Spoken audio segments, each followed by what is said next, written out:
est le 17 novembre et donc j'ai tourné un reel, je vais bientôt enregistrer un nouveau podcast. Et donc si vous ne connaissez pas mon podcast, c'est La Pause Podcast. On parle de mode responsable, d'entrepreneuriat et de mode seconde main évidemment. Donc tout ce qui est relié un peu comme mon magazine digital. Et du coup sur l'avancement de mon projet. Parce que c'est notre projet! Là j'ai eu un appel téléphonique, on m'a donné pas mal de conseils. Donc là il faut que je continue, je vais finir mon cahier des charges.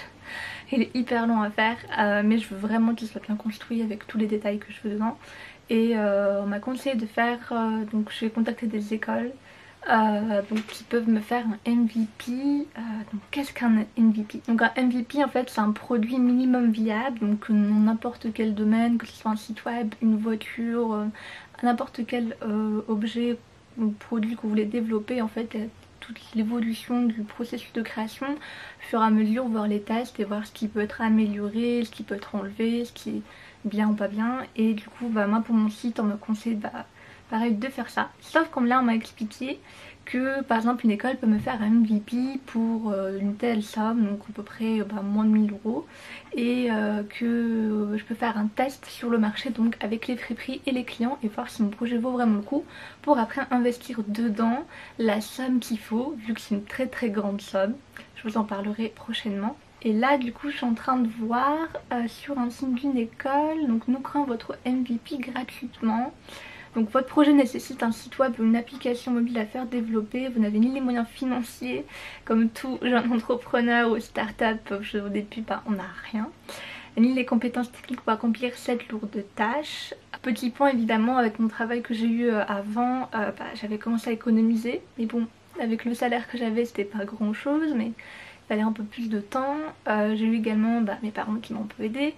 Mais comme je vous ai dit précédemment, je me suis fait arnaquer, donc la trésorerie a vite disparu. Mais on va trouver des solutions. Et donc là ils disent, en fait savez-vous qu'il y a un MVP? Donc là c'est toute l'explication. Et donc il y a des élèves qui peuvent développer une maquette, soit pour votre site web ou application donc mobile. Car au cours de leur formation de développeur, les élèves apprennent à coder des sites web et des applications mobiles grâce au langage de JavaScript, mais aussi à React et React Native. Donc ça c'est plutôt les élèves donc en fin de formation qui peuvent vous créer une maquette, puisqu'en fait ça leur fait également de l'expérience. Et pendant les 2 dernières semaines de la formation, nous mettons donc nos élèves en lien avec les porteurs de projets afin de réaliser le site web ou l'application mobile. À la fin vous repartirez avec tout votre projet, vous n'aurez rien à nous payer. Vous serez propriétaire de tout le code source. Les élèves signeront un accord de confidentialité qui ne leur permettra pas d'exploiter le projet directement, mais simplement pouvoir montrer leur travail à de futurs recruteurs. J'ai cru qu'il y avait écrit concurrent. Donc ce qu'il faut savoir avant de participer à l'appel de projet. Bon, je vais pas tout vous lire parce que je pense que c'est un petit peu ennuyeux, mais du coup je vais étudier cette solution. J'avais déjà contacté des écoles, mais il y en a ils m'ont pas rappelé. Après il y avait des vacances scolaires, donc c'est un peu plus calme, mais j'espère. Vraiment là je prends mon temps, je analyse tous les détails, combien ça va coûter, ce que je peux faire, comment, par quelle solution. Donc soit contacter des freelances, soit une agence web, donc les écoles qui peuvent me faire un MVP, et après voir les fonds là où je peux trouver de l'argent. Il y a des associations pour jeunes entrepreneurs, etc. Mais pour le moment je ne sais pas encore comment je vais faire. Mais je sais que je vais trouver une solution et je sais que je veux vraiment aboutir ce projet. Parce que j'ai vraiment là un gain de motivation, je sais pas pourquoi. Mais là j'ai lu les retours encore une fois et je sais que ça peut être vraiment utile.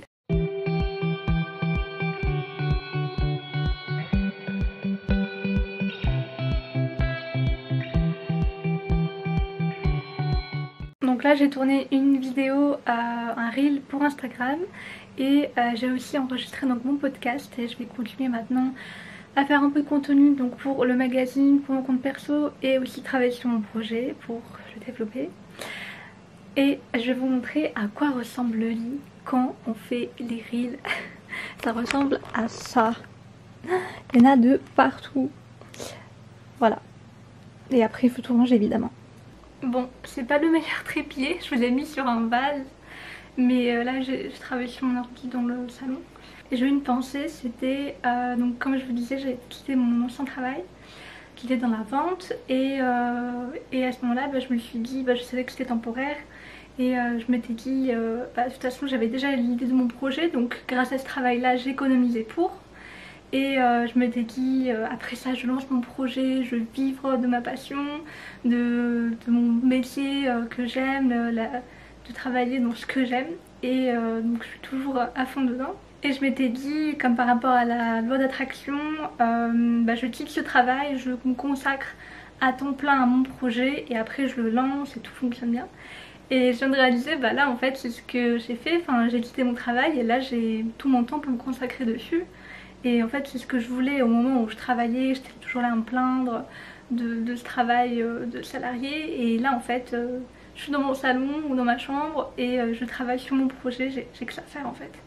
Et là vraiment, déjà je passais beaucoup de temps sur le magazine, des personnes qui me disaient combien de temps je travaille dessus, je disais à peu près, je comptais pas trop mes heures mais 5-6 heures par jour, enfin je fais ça par passion et du coup je faisais ça aussi pour m'occuper à côté de mon travail quand je travaillais pas. Et après du coup l'idée de ce nouveau projet m'est venue grâce au magazine et ça prend évidemment plus de temps parce qu'à un moment donné bon le magazine il est bien mais je gagne pas ma vie avec et j'aimerais quand même me rémunérer un peu même si c'est pas ma première mon premier objectif. Évidemment tout le monde aimerait avoir un salaire à minimum mais vraiment je veux démocratiser la seconde main et vraiment résoudre ce problème où je peux acheter des vêtements de seconde main parce qu'en général moi la première je me dis, ou des gens qui ne souhaitent pas ou qui ont la flemme de se lancer se disent moi j'ai pas de frais près de chez moi du coup je vais acheter en fast fashion.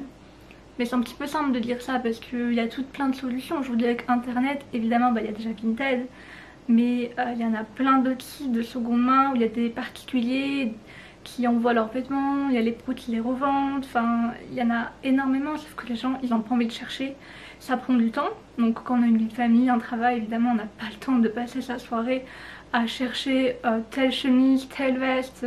Nadis pour moi c'est plus simple d'aller sur tel site, j'achète ce qu'il me faut et puis voilà et tout arrive en même temps. Et ça on peut le comprendre parce qu'évidemment tout le monde n'a pas le temps de se poser devant son ordinateur dans son canapé et à chercher les vêtements qu'ils ont besoin. Seconde main, puisse trouver à sa taille et à son budget, c'est encore plus compliqué. Que ce soit en magasin physique ou sur internet, c'est la même chose. Moi pareil, parfois je cherche quelque chose vraiment de spécifique. Par exemple je veux acheter des lots de t-shirts parce que les miens sont vraiment trop abîmés. Et j'ai pas envie de faire 3 commandes différentes sur Vinted.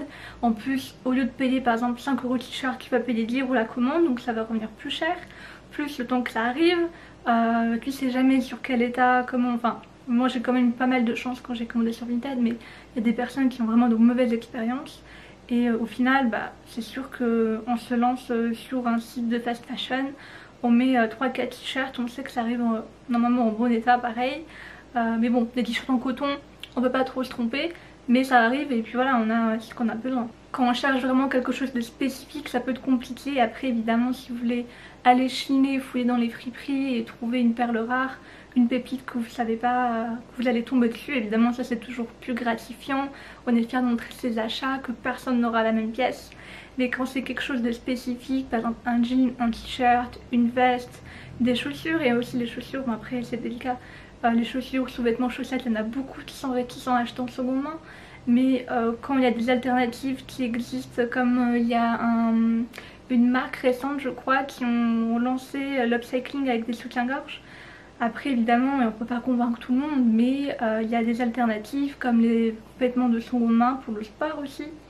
Il y a pas mal d'alternatives possibles. On trouve toujours une solution pour n'importe quel problème. Donc là, ce que je peux vous dire, ce que je fais avec la phase de développement, donc je contacte des agences pour comparer les prix, des futurs partenaires, des friperies et aussi peut-être des potentiels futurs clients.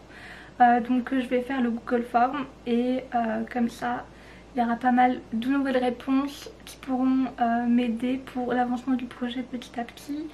Et évidemment trouver après, déjà je pense déjà à trouver des idées, par exemple à quel contenu je pourrais créer sur les réseaux sociaux.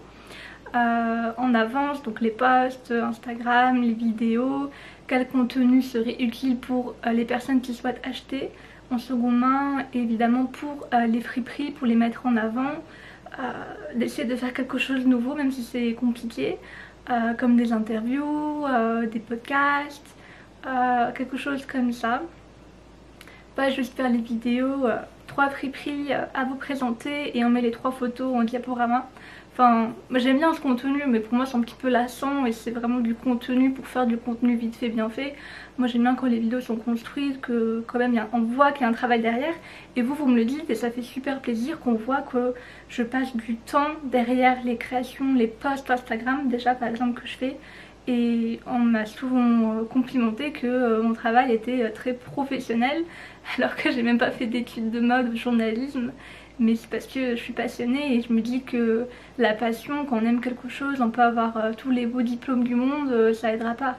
Une personne qui veut vraiment faire quelque chose, qui est motivée, elle a tout pour réussir tant qu'elle a la niaque et que elle a cette passion au fond d'elle. Hello, alors aujourd'hui on est le 23 novembre. J'ai pas trop filmé depuis 2 jours parce que là déjà ça fait 2 jours. Aujourd'hui un petit peu dans la matinée, mais là ça va un petit peu mieux. Ça fait 2 jours que j'étais un peu pas bien. J'étais un peu démotivée, j'avais une migraine atroce aussi, vu que je passe beaucoup de temps devant l'ordinateur. Donc j'essaie quand même de faire des pauses et vraiment des moments où je filme des vidéos etc. Donc je suis contente puisque je suis pas devant l'écran. Mais après pour faire le montage etc c'est un peu long. Et là du coup j'essaie de pas prendre trop de cachets, mais là j'ai pris, c'est passé, je bois du thé ou du café. Mais c'est vrai qu'il y a des journées vraiment aussi, j'avais un peu des douleurs au cou, du coup ça m'a vraiment mis mon moral à zéro. Et évidemment penser tout le temps à mon projet, parce que c'est vrai que je pense quand même beaucoup, j'avance pas. Du coup évidemment quand on stagne, et ben, on se dit qu'au final on va jamais arriver à tracer la route, à continuer, surtout quand on s'est pris déjà un mur. Enfin, c'est pas comme si on va pas en prendre d'autres, mais parfois c'est pas si facile que ça. Et j'ai envie de vous montrer, de montrer dans ces vidéos backstage que tout n'est pas tout rose tout beau dans l'entrepreneuriat, et que même si on fait quelque chose qu'on aime, qu'on aime beaucoup, c'est comme si on dit si tu travailles dans ta passion, c'est comme si tu travaillais pas. Quand tu travailles, en fait, c'est oui voilà, quand tu travaillais pas. Mais il y a des journées, c'est pas tous les jours comme ça quoi. Et après je sais que c'était mon choix, que c'est mon choix de faire un métier artistique. Depuis toujours, j'ai toujours aimé l'art, le dessin. J'avais pas envie d'un travail on va dire ordinaire. Au début je m'étais lancée pour la photographie, donc j'avais fait des études de photo. Mais après j'ai changé d'avis et vraiment depuis toujours mon choix c'était la mode. Photographe, je me suis dit photographe de mode, même si c'est pas non plus le plus facile. Mais là je me dis il y a vraiment un truc à faire. Ce qui me motive c'est surtout la communauté que j'ai sur les réseaux. Vous qui me suivez, qui me laissez des commentaires, et je me dis toujours non, il y a même s'il y a une infime de personnes qui me suivent, qui complimentent mon travail. Même si pour le moment il n'y a pas de résultat, je me dis qu'un jour ça va finir par payer. Et vraiment je le fais parce que j'aime ça. Et ça me fait plaisir de le faire déjà pour moi. Et en plus si ça plaît à quelqu'un d'autre, et c'est encore mieux. Donc voilà un petit peu ma réflexion. Là je vais continuer à faire des recherches. Donc je recherche des adresses, des personnes à contacter pour des futures idées de projets. Et je vais faire le questionnaire que j'ai toujours pas fait. Mais là je pense que j'ai quand même des idées de questions que je vais mettre dedans, donc ça va être pas mal.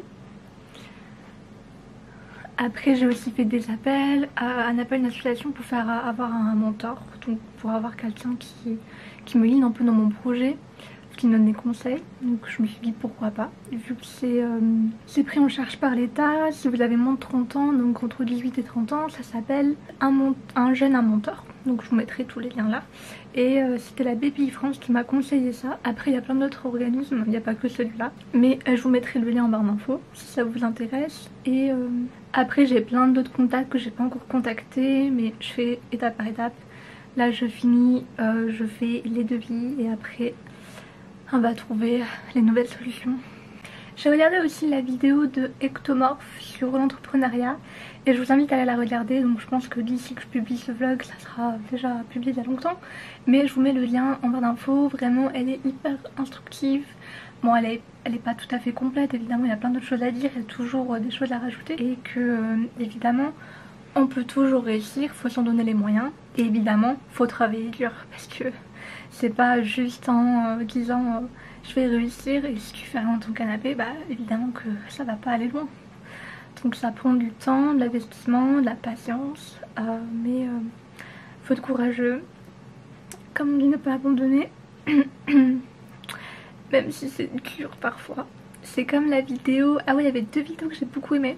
Je suis quelques comptes de motivation sur Instagram et il y avait des vidéos, bon, évidemment comme des personnes qui ont super bien réussi leur carrière, comme il y avait Lady Gaga qui disait qu'il fallait pas abandonner. Il y avait aussi une vidéo de Martin Luther King, il faudrait que je vous la retrouve, où il disait que si vous courez, vous avancez évidemment plus vite, si vous marchez, vous avancez mais un peu plus doucement, et si vous rampez, bah vous avancez quand même, même si vous avancez plus lentement que les 2 autres, mais vous avancez tout de même par un des 3 moyens. Donc au final chacun avance à son rythme, à sa façon, et comme on dit, le timing est toujours différent pour chacun.